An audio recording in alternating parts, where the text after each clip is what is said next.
తెలంగాణ గిరిజన సంక్షేమ residential junior కళాశాల బాయ్స్ పాత కొడంగల్ నందు హిందీ భాషా దినోత్సవం వేడుకలు నిర్వహించారు. హిందీ భాషా దినోత్సవం సందర్భంగా విద్యార్థులు కవాతుగా కూర్చుని హిందీ దివాసాన్ని అద్భుతంగా అక్షరాలు సృష్టించారు. ఈ కార్యక్రమంలో కళాశాల ప్రిన్సిపల్ ఏ శ్రీనివాసులు మరియు వైస్ ప్రిన్సిపల్ వెంకటేశం మరియు నరేందర్, పిఈటి, పిడి, కళాశాల teaching and non teaching staff పాల్గొన్నారు.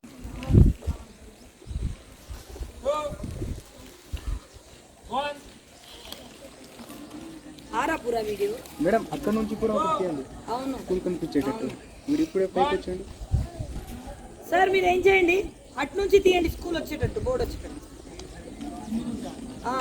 पाचे थी सर आप स्कूल बोर्ड दिखाजू सर तम से principal sir vice principal sir